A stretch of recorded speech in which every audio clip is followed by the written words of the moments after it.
15-year-old Caitlin and her boyfriend Ryan are determined to get married no matter what their parents say. Caitlin's mom, Colette, is here. So when did you find out that they were engaged? So she told you, right, after he did it. And she said your response, you got really mad. Tell me how that felt, what you were thinking and what you were saying. Well, I just said no way in hell, basically, because I was being a 15-year-old mother, as a young mom, and I grew up, you know, and my sister, I have a sister who was 17 years old who got married. So you were a 15-year-old mother? Oh yeah, for her brother, and then I had her when I was 17, so I know what it's like to struggle, and that's with the child and stuff, and I'm a mother of two, and basically my response to her was, she don't have a job right now. He's just working a minimum wage job, and they're living under my house, at my house under our roof. And they need money every day just to get by right now. So how are they going to get married? Like, you know, how are they going to get married, and how is he going to support her on a minimum wage job? Now, Mom, I respect and you. I will not sign no papers. You won't sign the papers for them to get married. No. I respect you as a mother. Yeah, but big but. You were saying, how's he gonna support her? How are they gonna do this? I know a lot of people are going, how could you let them live together? I know. Everybody at home is thinking that. I know they are thinking, how could you let them live together? She's 15. I know you say that you wanted to help him and you let him inside of your house. Okay, nice person, good person. But you let him into your daughter's bed. I made a mistake. But why? Why did you allow it? That's what I want to understand is why. We know you made the mistake, and I think it's great that you admit to that. But and why? If I didn't, even if I said, okay, you're going to sleep here, you're going to sleep here, and I'm working a back shift, or if I'm not home, and whatever the case may be, they're going to do it regardless. They're going to sleep in the same bed. Do you know what I mean? So because they're going to do it, that makes it okay for you to allow them? No, not. That's like a parent saying, well, I know my kids are going to do drugs, so I'm going to roll the blunt for them and light it. No. And pass it. I'm passing the blunt. You know what I'm saying? That doesn't make sense. Kids break the rules. My mama had rules and I broke them. But there was a rule, and that rule made me respect my house. Do you understand? All kids are going to break the rules. That's what they do. Right. But we need the rule there because the rule is love. The rule is discipline. Tough love. Well, basically, when it comes down to it, bottom line, he's already been living in my house for a year, and I love him like my own son, and I'm not gonna, there's nothing I can do about getting around the path. What's done is done, okay? He's lived there, he's living there, but there's no way in hell that I'm going to let them get married. Okay. Or have children or any of that stuff. I'm going to do whatever I have to do to prevent that. So you took those fertility drugs from your daughter? Oh, when I found those, I took those from her. I took them to my doctor. I told him what these were, to make sure they were real, because she got them off the internet. And I wanted to make sure that they were the real thing, or if it could have been something that could have harmed her, right? So, and I what took did your them from doctor her. say?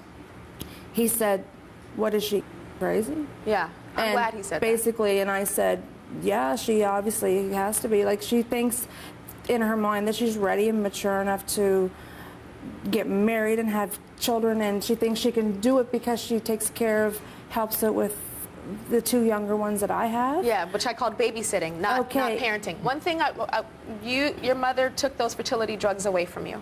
Yeah. What do you want to tell your mother today about those drugs? That I still have some of them, and I've been taking them, and I up my own dose.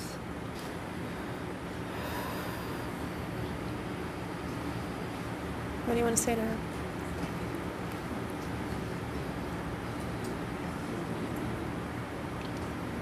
Just, I was so young when I know how hard it is to be a teen mother, and I didn't have my mother or my father.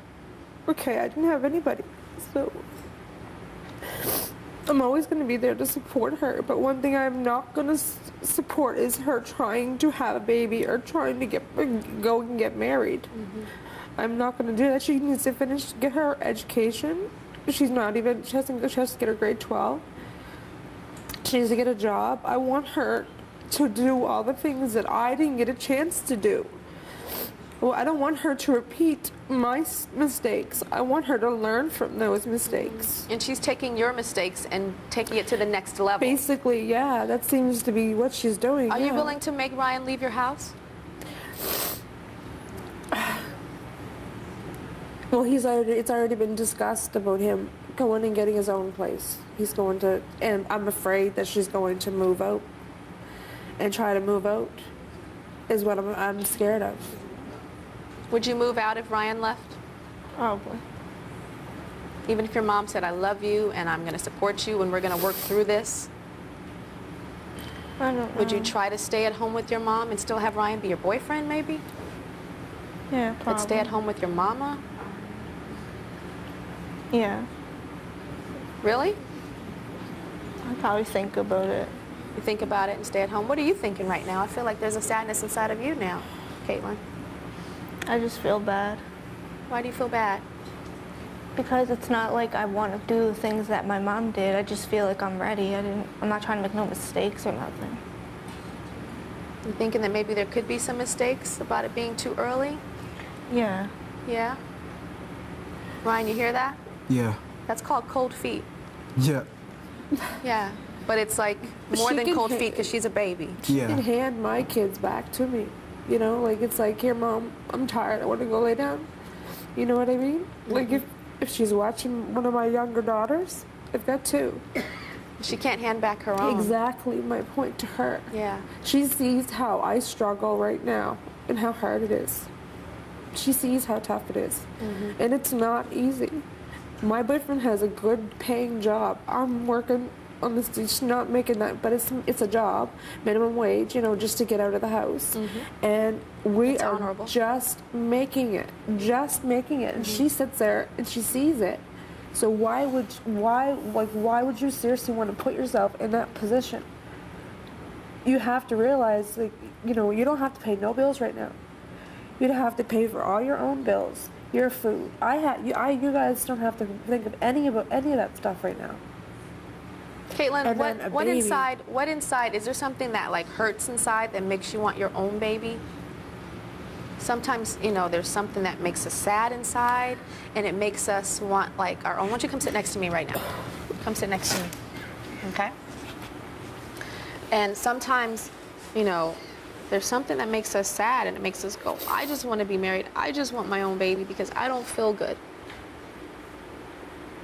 I just go through a lot in my life. Like, I don't have no friends. My dad's not in my life. And I just feel like I need to grow up and stop thinking about myself. And I just want someone that I can prove that I can care about somebody else as much as, like, more than other people thought about me. We'll take a break. We'll be right back.